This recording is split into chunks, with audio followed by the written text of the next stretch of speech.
الحمد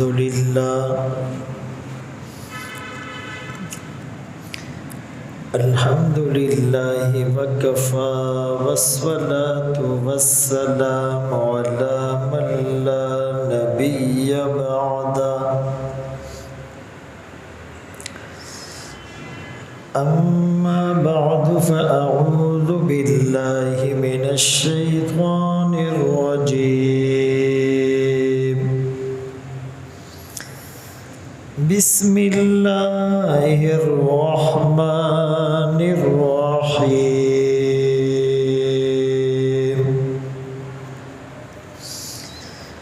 يا بني آدم لا يفتننكم الشيطان كما أخرج أبويكم من الجنة ينزع عنهما لباسهما ليريهما سوآتهما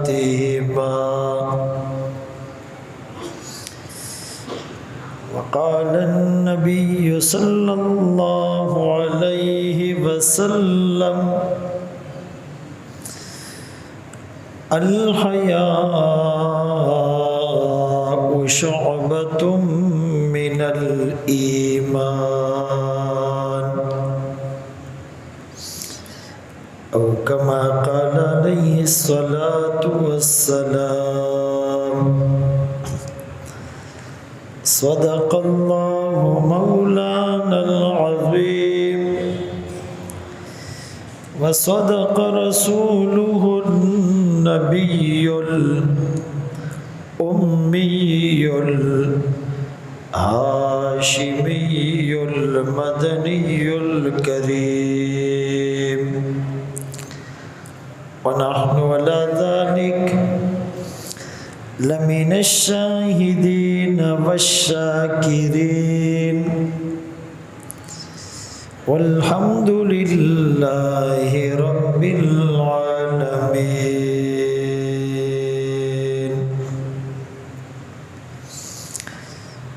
قلب پردہ آئی جو نظر چند بیبیاں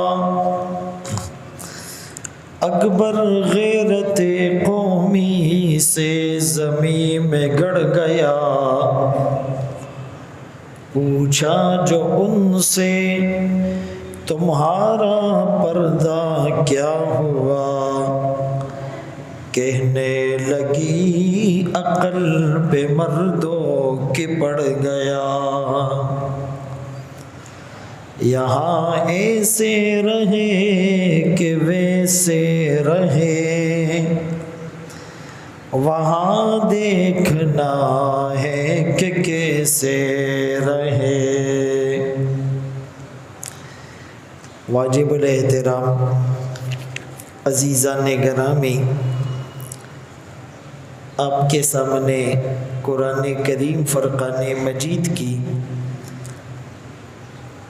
سورۃ الاعراف کی آیت کریمہ تلاوت کی اور سرکار دو عالم تاجدار مدینہ محمد مصطفیٰ احمد مجتبیٰ صلی اللہ علیہ وسلم کی حدیث مبارکہ پیش کی.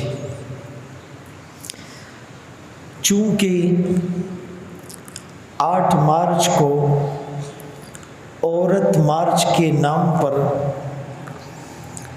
کچھ لبرل سیکولر فری سوسائٹی کی علمبردار خواتین احتجاج اور مارچ کرتی ہیں عورتوں کے حقوق کے نام پر،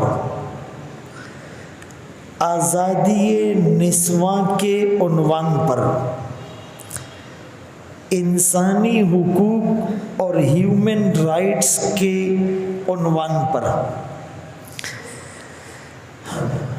لیکن در حقیقت وہ مغربی کلچر کو پروموٹ کرنے کی ایک تحریک ہے.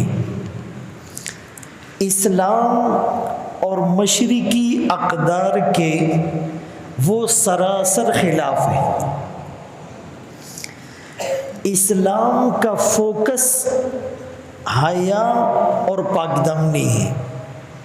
الحیاء شعبۃ من الایمان، اور مغربی معاشرے میں شرم و حیا کو بیماری تصور کیا جاتا ہے۔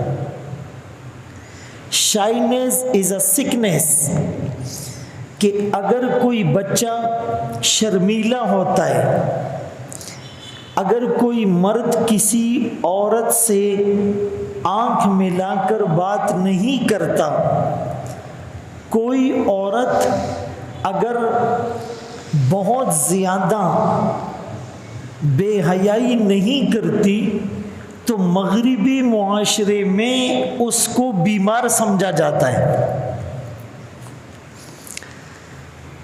اسی لیے قرآن کریم کی اس آیت میں یہ بات سمجھائی گئی کہ اے ابن آدم، اے آدم کے بیٹو، لا یفتننکم الشیطان، کہیں شیطان تمہیں فتنے میں نہ مبتلا کر دے، کہیں شیطان تمہیں مس گائیڈ نہ کر دے، کہیں شیطان تمہیں ورغلانے میں کامیاب نہ ہو جائے، کہیں تم شیطان کے ہاتھوں پھسل نہ جاؤ، اس کے دام فریب میں پھنس نہ جاؤ۔ کیسے؟ جیسے اس نے تمہارے ماں باپ حضرت آدم اور حضرت حوا کو علیہم السلام کو جنت سے نکلوانے میں اپنا کردار ادا کیا تھا، اور ان سے ان کا جنتی لباس اتروانے میں اس کا بہت بڑا رول تھا۔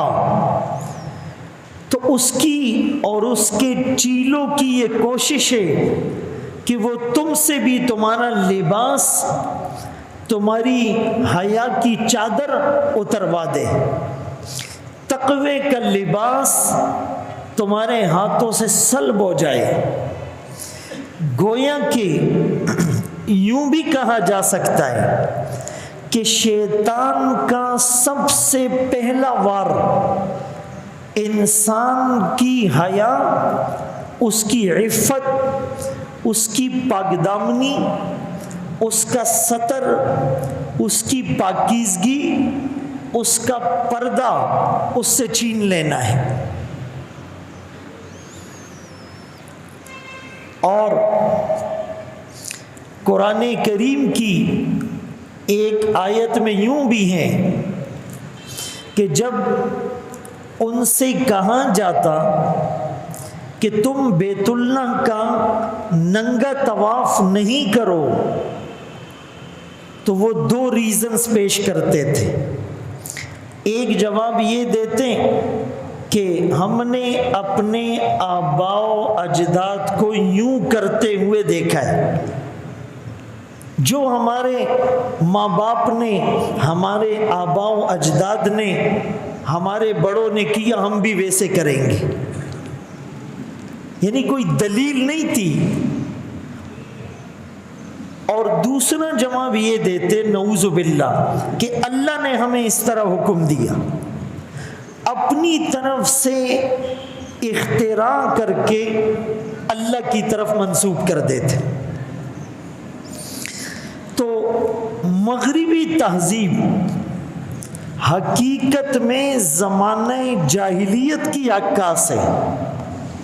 زمانہ جاہلیت میں کیا ہوتا تھا؟ سود عام تھا، اور وہ کہتے تھے کہ بھائی سود کے بغیر تو کاروبار نہیں چلتا۔ آج بھی لوگ یہی کہتے ہیں کہ جی سود کے بغیر معیشت کا پہیہ کیسے چلے گا۔ وہ کہتے تھے یہ سود تو خرید اور فروخت کی طرح ہے، زمانہ جاہلیت میں شراب نوشی عام تھی، آج بھی مغربی تہذیب میں اس کے پرمٹ اور لائسنس دیے جاتے ہیں۔ زمانہ جاہلیت میں زنا اور فحاشی اس کو معیوب نہیں سمجھا جاتا۔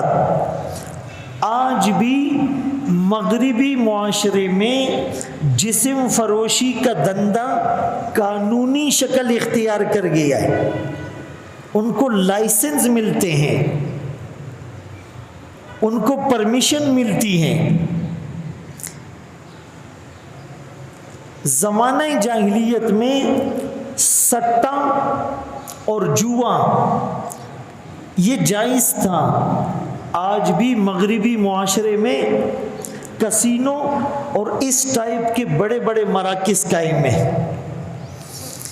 زمانہ جاہلیت میں ہم جنس پرستی یعنی ناجائز طریقے پر مرد سے اپنی خواہشات پوری کرے، قوم لوط کا عمل تھا۔ آج بھی مغربی معاشرے میں اس کو قانونی کور دیا جا رہا ہے۔ برطانیہ کے ہائی کورٹ نے فیصلہ دیا کہ فلاں مرد کے ساتھ میاں بیوی کی طرح رہ رہا ہے، لہذا اس کو اس کی میراث کا حصہ دیا جائے۔ مغربی معاشرے میں یہ فیصلہ آیا ہے کہ 50% مرد اور عورتیں بغیر نکاح کے ایک ساتھ رہ رہے ہیں اور لوگ اس کو برا نہیں سمجھتے، لہذا یہ گناہ نہیں ہے۔ اٹلی کی سپریم کورٹ نے فیصلہ دیا ہے کہ ایک عورت دن میں کسی بھی مرد کے ساتھ رہ سکتی ہے، ہر رات اپنے شوہر کے ساتھ گزارنا ضروری ہے۔ یعنی جو چیزیں زمانہ جاہلیت میں تھی اسی کو مغربی معاشرہ ایڈاپٹ کرتا ہے، اپلائی کرتا ہے، اور اس پر بس نہیں کرتا، بلکہ وہ چاہتا ہے کہ مسلمانوں کے ملک میں، مسلمانوں کے معاشرے میں بھی یہ چیزیں رائج ہو جائیں۔ اس کے لیے انہوں نے اپنے پالتو لوگ رکھے ہوئے ہیں، فنڈڈ ہیں، انہیں مراعات ملتی ہیں، انہیں سبسڈیز ملتی ہیں، انہیں فیسلٹیز ملتی ہیں، ان کی دیگر ضروریات کو پورا کیا جاتا ہے، اور وہ سلو پوائزن کی طرح مسلمانوں کے اندر ان کے اسلامی تشخص اور مشرقی اقدار کو ختم کرنے کی کوشش کر رہے ہیں۔ لیکن یہ ملک اسلام کے نام پر بنا ہے۔ پاکستان کا مطلب کیا؟ لا الہ الا اللہ کا نعرہ لگا ہے۔ لاکھوں لوگوں نے جانوں کی قربانی پیش کی تھی، لاکھوں لوگوں نے اپنے آبائی علاقے، وطن، فصلوں اور جائیدادوں کو چھوڑا تھا، لاکھوں لوگوں نے بھوک اور افلاس اور فقر و فاقہ برداشت کیا تھا، ہزاروں ماؤں بہنوں کی عصمتیں تار تار ہوئی تھی، معصوم بچوں کو نیزوں سے دولخت کر دیا گیا تھا، علماء کرام نے اپنے مقدس خون سے اس دھرتی کو رنگین کر دیا تھا، اسی لیے وہ قربانیاں رائگاں نہیں جائے گی۔ یہ اپنے مقصد میں انشاءاللہ کبھی کامیاب نہیں ہوں گے، لیکن وہ کوشش تو کر رہے ہیں۔ ویلنٹائن ڈے کے نام پر، عورت مارچ کے نام پر، کرسمس ڈے کے عنوان پر، ہیپی نیو ایئر ڈے کے عنوان پر، سیکولرزم کے عنوان پر، لبرلزم کے عنوان پر انلائٹن اور روشن خیالی کے نام پر، ہیومن رائٹس کے نام پر، آزادی نسواں کے نام پر وہ اپنا پورا زور لگا رہے ہیں۔ ہماری اور آپ کی یہ ذمہ داری ہے کہ ہم بھی اپنے پکے مسلمان ہونے کا اور اپنی دینی حمیت کا ثبوت دیں۔ آج کل مغربی معاشرے میں ایک نعرہ زور اور شور سے لگ رہا ہے، فری سوسائٹی۔ فری سوسائٹی کا مطلب کہ جو جی میں آئے وہ کر سکتا ہے، اس پہ کوئی پابندی، کوئی روک ٹوک، کوئی قدغن، کوئی لیمیٹیشن، کوئی ضابطہ، کوئی باؤنڈریز، کوئی حدود اور قیود کچھ بھی نہ ہو۔ بس زیادہ لوگ جس کو جائز سمجھے وہ جائز ہو گیا۔ فری سوسائٹی کا اس کو نام دیا ہے۔ اللہ اکبر کبیرہ۔ ہم یہ بات واضح کرنا چاہتے ہیں کہ عورت اپنے حقوق کی جنگ لڑ سکتی ہے، عورت اپنے حقوق کے لیے آواز اٹھا سکتی ہے، عورت اپنے حقوق کے لیے احتجاج کر سکتی ہے، عورت اپنے حقوق کے نام پر اپنا پروٹیسٹ ریکارڈ کروا سکتی ہے۔ لیکن عورتوں کے حقوق کیا ہیں، اسلام نے عورتوں کو کیا حق دیا، اس بات کو سمجھنے کی ضرورت ہے۔ ایک عورت یہ مطالبہ کرتی ہے کہ ہماری مرضی کے بغیر غیر کفو میں ہماری شادیاں نہ کراؤ۔ جائز ہے کہ چھوٹی بچی کی شادی بوڑھے آدمی سے کروا دی، یہ عورت کا حق ہے۔ عورت کہیں ہمیں مہر دو، یہ عورت کا حق ہے۔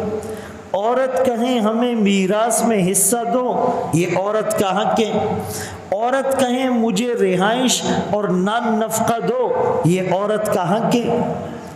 عورت کہیں میری بنیادی ضروریات کو مرد پورا کریں، یہ عورت کا حق ہے۔ عورت کہیں کہ ہمیں بیجا طلاقیں نہیں ہونی چاہیے، یہ عورت کا حق ہے۔ عورت کہیں ہم پر بیجا تشدد نہ ہو، یہ عورت کا حق ہے۔ عورت کہیں ہمیں ایک مخصوص کرائیٹیریا کے ساتھ تعلیم حاصل کرنے کی اجازت ہو، یہ عورت کا حق ہے۔ اسلام نے مرد اور عورت کو یکساں حقوق دیے ہیں۔ اسلام نے جزا اور سزا میں مرد اور عورت کو برابر رکھا۔ من عمل صالحا من ذکر او انثی وہو مؤمن، جو بھی نیک عمل کرے گا، مرد ہو کہ عورت ہو، اللہ جنت میں داخل کرے گا۔ فَلَنُحْيِيَنَّهُ حَيَاةً طَيِّبَةً، اللہ انہیں پاکیزہ زندگی دے گا۔ اسلام نے یعنی اس عورت کو زمانہ جاہلیت میں جس کو پیدا ہوتے ہی زندہ درگور کر دیتے تھے، اسلام نے اس پر پابندی لگائی۔ بیٹی کی ولادت کی خبر سن کر جن کے چہرے سیاہ ہو جایا کرتے تھے، اسلام نے اس کو گناہ قرار دیا۔ اسلام نے اس عورت کو ماں کا درجہ دیا اور جنت کو اس کے قدموں تلے رکھ دیا۔ اسلام نے اس عورت کو بیوی کا درجہ دیا اور کہا سب سے بہتر وہ ہیں جو اپنی گھر والی کے ساتھ بہتر ہو۔ اسلام نے اس عورت کو بہن اور بیٹی کا درجہ دیا اور کہا دو بہنوں یا بیٹیوں کی پرورش اور کفالت کرنے پر جنت میں نبی کی رفاقت ملے گی۔ اسلام نے یعنی جس معاشرے میں لوگ 100 شادیاں کرتے تھے، 40-50 شادیاں ہر آدمی کرتا تھا، اسلام نے اس کو محدود کیا کہ ایک مرد بیک وقت 4 سے زیادہ عورتوں کو اپنے نکاح میں نہیں رکھ سکتا، اور ان 4 عورتوں کو بھی وہ رکھے جو برابری کر سکے، جو ان کے حقوق ادا کر سکے۔ اگر تم حقوق ادا نہیں کر سکتے، برابری نہیں کر سکتے، فَإِنْ خِفْتُمْ أَلَّا تَعْدِلُوا فَوَاحِدًا، پھر صرف ایک بیوی رکھنے کی اجازت ہے۔ اسلام نے اسی عورت کو تمام جائز حقوق دیے۔ حضرت امی عائشہ رضی اللہ عنہا 2210 روایات انہوں نے نقل کی۔ جو صدیق اکبر رضی اللہ تعالیٰ عنہ کی روایت کو درجہ ملے گا وہی حضرت عائشہ رضی اللہ عنہا کی روایت کو درجہ ملے گا۔ اسلام میں کیا ہے کہ جو روایت صدیق اکبر نے پیش کی اس پر عمل کرنا بھی ضروری، جو ان کی بیٹی حضرت عائشہ رضی اللہ عنہا نے حدیث پیش کی اس پر عمل کرنا بھی ضروری۔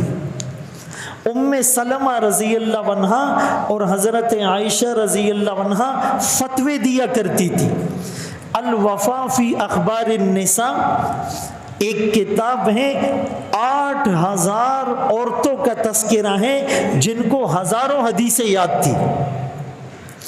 امام مالک رحمۃ اللہ علیہ کی بیٹی جب کوئی غلط روایت پڑھتا تو وہ پردے کے پیچھے سے کھانس کر اشارہ کرتی کہ اس نے یہ روایت غلط پڑھی۔ امام شافعی رحمۃ اللہ علیہ کی والدہ اور ایک دوسری عورت قاضی کے پاس کسی مسئلے میں گواہ کے طور پر پیش ہوئی۔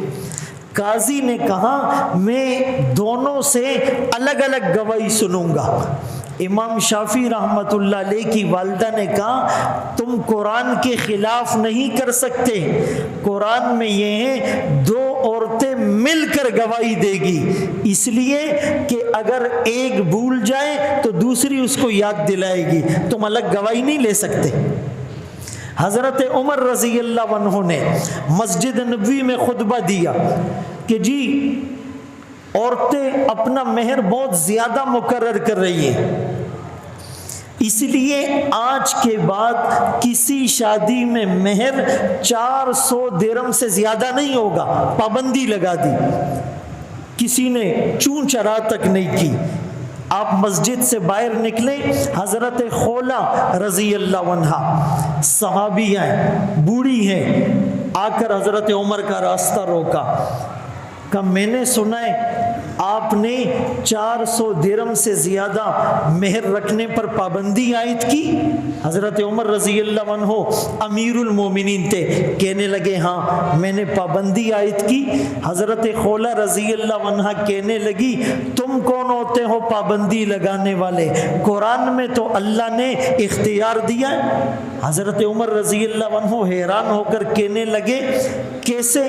وہ کہنے لگی کہ قرآن کی آیت ہے کہ اگر تم اپنی بیویوں کو قنطارن خزانوں کے ڈھیر بھی دے دو مہر میں تو واپس نہیں لے سکتے، قرآن اجازت دے رہا ہے، عمر پابندی لگا رہا ہے۔ حضرت عمر رضی اللہ عنہ کتنے غصے والے تھے، لیکن ان کی ایک صفت تھی وقافن، کہ قرآن کا حکم آتا فوراً ٹھہر جاتے، اپنی بات سے پیچھے ہٹ جاتے، ہیل حجت نہیں کرتے، آرگیومنٹس نہیں پاس کرتے، فوراً دوبارہ مسجد نبوی گئے، لوگوں کو پھر جمع کیا، پھر کھڑے ہو کر کہا عمر نے یہ بات کی تھی، خولہ نے عمر کی رہنمائی کی، اصلاح کی، میں اپنا فیصلہ واپس لیتا ہوں۔ اور مسکرا کر کہنے لگے اب تو مدینے کی عورتیں بھی عمر سے زیادہ قرآن جاننے لگی۔ تو بھئی قرآن نے، اسلام نے، محمد الرسول اللہ صلی اللہ علیہ وسلم نے عورتوں کو کتنا حق دیا یہ تو ہمیں پتہ ہی نہیں ہے۔ حضرت بریرہ رضی اللہ عنہا، حضرت عائشہ رضی اللہ عنہا کی آزاد کردہ لونڈی، جب حضرت عائشہ رضی اللہ عنہا نے انہیں آزاد کیا تو وہ کہنے لگی کہ پہلے میں باندھی تھی، میرے شوہر مغیث تھے، اب میں آزاد ہو گئی ہوں، اب میں ان کے نکاح میں نہیں رہنا چاہتی۔ حضرت مغیث کو پتہ چلا تو وہ روتے پھرتے تھے کہ یہ مجھے نہ چھوڑے، اس کے بغیر میں نہیں رہ سکتا۔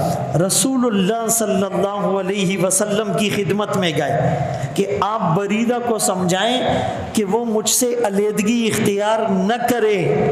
اللہ کے رسول صلی اللہ علیہ وسلم نے حضرت بریدہ رضی اللہ عنہ کو بلایا اور کہا کہ مغیث کے ساتھ رہو۔ اس نے کہا آقا آپ کا حکم ہے یا مشورہ؟ آپ نے فرمایا میرا مشورہ ہے، تمہیں اختیار ہے مانو یا نہ مانو۔ وہ کہنے لگی آپ کا حکم ہوتا سر آنکھوں پر، آپ نے اختیار دیا، میں مغیث کے ساتھ نہیں رہنا چاہتی۔ اس نے علیحدگی اختیار کی۔ تو یہ حقوق عورتوں کو اسلام نے دیے ہیں، رحمت للعالمین نے دیے ہیں، شریعت نے دیے ہیں، اللہ نے دیے ہیں۔ یہ ہماری مسلمان مائیں یا بہنیں یا بیٹیاں جو ان کے جھانسے میں آ کر اسلام کے خلاف نکلتی ہے، میں نے شروع میں کہا وہ یہ مطالبہ کرے میراث کا، وہ مطالبہ کرے مہر کا، وہ مطالبہ کرے کفو کا، وہ مطالبہ کرے نفقے کا، وہ مطالبہ کرے سکنا اور رہائش کا، وہ مطالبہ کرے کہ ہمیں بیجا طلاق نہ دو، وہ مطالبہ کرے ہم پہ تشدد نہ ہو، وہ ٹھیک ہے۔ لیکن یہ مطالبہ کہ میرا جسم میری مرضی، یہ مطالبہ کہ نکاح ایک قید اور پابندی ہے، یہ مطالبہ کہ نکاح ایک سوشل کانٹریکٹ ہے، یہ مطالبہ کہ اپنا کھانا خود گرم کر لو، یہ مطالبہ کہ مجھے پتہ نہیں تمہارا موزہ کہاں ہے، یہ مطالبہ کہ لو میں صحیح سے بیٹھ گئی، یہ اسلام کا اور اسلامی احکامات کا مذاق ہے۔ تمہیں یہ نعرے لگانے کی ہرگز اجازت نہیں ہے۔ اور یہ پابندی کسی مولوی نے نہیں لگائی۔ ایک ٹی وی پروگرام میں ایک خاتون کہنے لگی مفتی کون ہوتے ہیں ہم پر پابندیاں لگانے والے؟ میں نے وہاں بھی کہا کہ یہ پابندی مفتی نہیں لگا رہا، یہ پابندی شریعت لگا رہی ہے، یہ پابندی کوئی عالم نہیں لگا رہا، یہ پابندی اللہ کا قرآن لگا رہا ہے۔ یہ عورتیں کہتی ہیں کہ ہم مسلمان ہیں، ہمیں قرآن اور حدیث کا پتہ ہے، ان مفتیوں کو ضرورت نہیں ہمیں سمجھانے کی۔ تو میں نے جواب میں کہا کہ چونکہ ان کو قرآن کا پتہ ہے، اسی قرآن میں ہے قرن فی بیوتکن، یہ عورتیں اپنے گھروں میں قرار پکڑے۔ پردے کا پہلا اسٹیج عورت گھر سے نکلے ہی نہیں۔ دوسرا اسٹیج اگر مجبوری میں نکلنا ہے تو محرم ساتھ نکلے۔ تیسرا اسٹیج اگر نکلنا ہے تو پردہ کر کے نکلے۔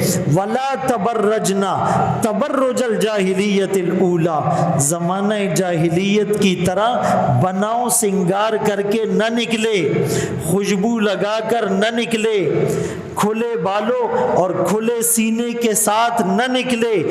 وَلْيَضْرِبْنَ بِخُمُرِهِنَّ عَلَى جُيُوبِهِنَّ، اپنے گریبانوں پر یہ چادر ڈالے۔ يُدْنِينَ عَلَيْهِنَّ مِنْ جَلَابِيبِهِنَّ، یہ برقع اور بڑی چادر اوڑھ کر نکلے۔ یغضضن من ابصارہن، یہ اپنی نظروں کو نگاہوں کو نیچے کر کے نکلے۔ یہ راستے کے درمیان میں نہ چلے، راستے کے کناروں پر چلے۔ یہ پابندی ان پر شریعت نے لگائی، قرآن نے لگائی۔ یا تو وہ کہہ دے ہم اسلام اور شریعت کو نہیں مانتے، بلکہ یہ پابندی آئین پاکستان میں بھی ہے۔ پاکستان کا آئین آرٹیکل 31 میں یہ بات ہے، the steps shall be taken، کہ ان کے خلاف قانونی کارروائی کی جائے گی اگر کوئی قرآن اور حدیث اور اسلام کے بنیادی احکامات سے روگردانی کرے گا۔ اس ملک کا کوئی قانون قرآن و سنت کے منافی نہیں ہوگا، یہ بات آئین میں مینشن ہے۔ حاکمیت اعلیٰ اللہ اقتدار اللہ کا ہوگا، یہ بات آئین میں مینشن ہے۔ حدیث پاک میں آتا ہے، عبداللہ ابن مسعود رضی اللہ عنہ روایت کرتے ہیں، بین یدی الساعہ، کہ قیامت کے قریب کیا ہوگا؟ زنا، سود اور شراب، یہ تین چیزیں عام ہو جائے گی۔ یہ فری سوسائٹی اسی بات کا پرچار ہے کہ زنا عام ہو جائے۔ ایک حدیث میں تو یہاں تک اشارہ ہے کہ ایک مرد کسی نامحرم عورت سے راستے کے بیچ میں زنا کرے گا، اور اچھا آدمی وہ ہوگا جو کہے کاش یہ دیوار کے پیچھے کر لیتے۔ ایسا زوال آئے گا، ایسا اضمحلال آئے گا۔ رسول اللہ صلی اللہ علیہ وسلم نے 9 ہجری میں صدیق اکبر رضی اللہ عنہ کو، اور پھر ان کے بعد توثیق اور تائید کے لیے حضرت علی رضی اللہ عنہ کو بھیجا، اور بیت اللہ میں اعلان ہوا آج کے بعد کوئی مشرک بیت اللہ میں نہیں آ سکتا، آج کے بعد کوئی بیت اللہ کے اندر ننگا طواف نہیں کر سکتا۔ اور فتح مکہ کے موقع پر جاء الحق وزهق الباطل کے ساتھ سارے بتوں کو توڑ کر بیت اللہ سے نکال دیا گیا تھا۔ اور حجۃ الوداع کے موقع پر رسول اللہ صلی اللہ علیہ وسلم نے کم و بیش 1,24,000 صحابہ کے مجمع میں کیا کہا تھا کہ تمام جاہلیت کی رسمیں تحت قدمی موضوع، میں اپنے پاؤں کے نیچے رونتا ہوں۔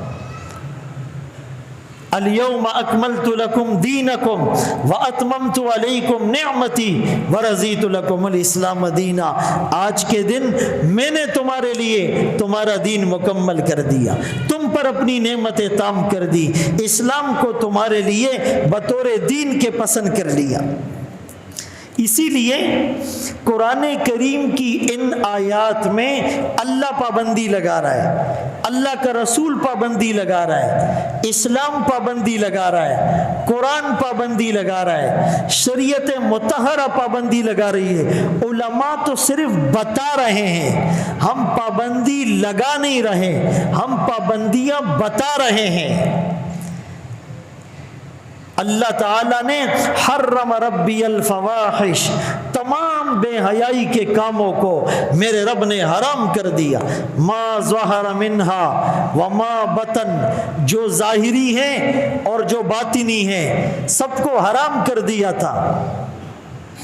تمام پابندیوں کو اللہ نے بتایا۔ ایک حدیث میں ہے سب سے زیادہ غیرت والی ذات اللہ کی، وَلِذَلِكَ حَرَّمَ، اسی لیے اللہ نے فحاشی کو، بے حیائی کو اور یعنی کو حرام کیا۔ وَلَا تَقْرَبُوا الزِّنَا، یہ نہیں کہا زنا نہ کرو، زنا کے قریب نہ جاؤ۔ وہ اسباب، وہ دواعی، وہ عوامل، وہ فیکٹرز، وہ ریزنز، وہ اسباب، وہ وجوہات جو زنا کا سبب بن سکتی ہیں، گانا، موسیقی، ڈانس، ناچ، رقص و سرور، مکس گیدرنگ، مرد اور عورت کا اختلاط، کو ایجوکیشن سسٹم، عورت کا بے پردہ بازاروں میں آنا، کھلے بالوں کے ساتھ آنا، میرا جسم میری مرضی کے نعرے لگانا، یہ ساری چیزیں اسلام کے خلاف ہیں۔ اس ملک میں ہم لاکھوں لوگوں کی قربانیوں کو رائیگاں نہیں ہونے دیں گے۔ اسی لیے اس مارچ کے خلاف ہر سطح پر آواز اٹھائی جائے، اور انشاءاللہ علماء اٹھاتے رہیں گے، چونکہ اسلام فطرت کے مطابق ہے۔ تو اسلام نے انسان کی فطرت اور اس کی خواہشات کا لحاظ رکھا ہے، اور 3 بنیادی ستون ہیں۔ ایک تو جب تزکیہ نفس ہوگا، دل پاک ہوگا، آنکھیں پاک ہوگی، کان پاک ہوں گے، زبانیں پاک ہوگی، ہاتھ پاؤں پاک ہوں گے، دماغ پاک ہوگا، سوچ اور خیالات پاکیزہ ہوں گے، تو گناہ کی طرف ذہن ہی نہیں جائے گا، تزکیے کی محنت۔ اور دوسرا حدود اور قیود، عقوبات، تعزیرات، کہ غیر شادی شدہ مرد اور عورت زنا کرے 100 کوڑے مارو، شادی شدہ مرد اور عورت زنا کریں، پتھر مار مار کر سنسار کر دو اور سب کے سامنے کرو تاکہ لوگ ڈر جائیں۔ اور تیسرا ستون کہ نکاح کو آسان کرو۔ ہم نے نکاح کو مشکل اور زنا کو آسان کر دیا ہے۔ 5 لاکھ ولیمے کے ہوں گے، 5 لاکھ ہال کے ہوں گے، 5 لاکھ سونے کے ہوں گے، 5 لاکھ فرنیچر کے ہوں گے، 5 لاکھ سوٹ کے ہوں گے۔ غریب سے غریب آدمی بھی 15-20 لاکھ روپے شادی پر لگاتا ہے۔ اب جس کے پاس نہیں ہے، شادیاں لیٹ ہو رہی ہے، عمریں گزر رہی ہے، خواہشات کنٹرول میں نہیں ہے اور گناہ پر گناہ ہو رہا ہے۔ اور بعض قوموں میں تو 15-20-25 لاکھ روپے لیے جاتے ہیں، اس کو ولور کا نام دیا جاتا ہے۔ یہ کوئی مہر نہیں ہے۔ مہر تو وہ ہے کہ مرد جو دے سکتا ہے، جو اس کی طاقت ہے۔ عورت کی عزت نفس مجروح نہ ہو، اتنا کم نہ ہو، اور مرد کے اوپر بوجھ نہ ہے، اتنا زیادہ نہ ہو، وہ اپنی مرضی سے دے دے۔ تو ہم نے شریعت کے احکامات کو چھوڑا ہے، ہم نے نکاح کو مشکل بنایا، زنا کو آسان کیا ہے۔ اسی لیے نکاح کو عام کرو، آسان کرو اور سستا کرو۔ شادی ہے نا، اس کے 3 نقطے ہٹا دو۔ سادی، نکاح کو عام کرو، آسان کرو اور سستا کرو۔ اعلنوا النکاح، نکاح کا اعلان کرو، مسجد میں کرو، کراؤڈ اور ہجوم کو جمع کرو۔ یہ سنت عمل ہے۔ النکاح من سنتی، اور جو سنت پر عمل کرے گا اللہ اس سے راضی ہو جائیں گے۔ حدیث پاک میں رسول اللہ صلی اللہ علیہ وسلم نے ایک حدیث میں فرمایا کہ میری ساری امت کو اللہ معاف کر دیں گے الا المجاہرین، مگر جو مجاہرین ہیں وہ معاف نہیں ہوں گے۔ صحابہ نے پوچھا مجاہر کون ہے؟ کا جو کھلے عام گناہ کرتا ہے، رات کو گناہ کرتا ہے، اللہ اس پہ پردہ ڈالتا ہے، صبح اٹھ کر یہ فخر سے لوگوں کو کہتا ہے عملت البارحہ کذا و کذا، میں نے تو رات کو زنا کیا، میں نے تو رات کو شراب پی، میں نے تو رات کو فنکشن اٹینڈ کیا، میں نے تو رات کو فلم دیکھی، میں نے تو رات کو چوری کی، میں نے تو رات کو ڈاکہ ڈالا۔ اللہ پردے ڈال رہا ہے، یہ پردے چاک کر رہا ہے، کھلے عام گناہ کر رہا ہے۔ تو یہ عورت مارچ کے نام پر کھلے عام فحاشی کرنے والی، بے حیائی کرنے والی، اس طرح کے نعرے لگانے والی، اسلامی احکامات کا مذاق اڑانے والی، ان سے ہماری گزارش ہے خدا را اگر آپ اپنے آپ کو مسلمان کہتے ہیں تو پھر قرآن اور حدیث کی تعلیمات پر عمل کرے، حیا، عفت، پاک دامنی، پاکیزگی کی چادر اوڑھ کر آپ اپنے جائز مطالبات پیش کریں۔ ہم سب آپ کے ساتھ ہیں، اللہ عمل کی توفیق نصیب فرمائے۔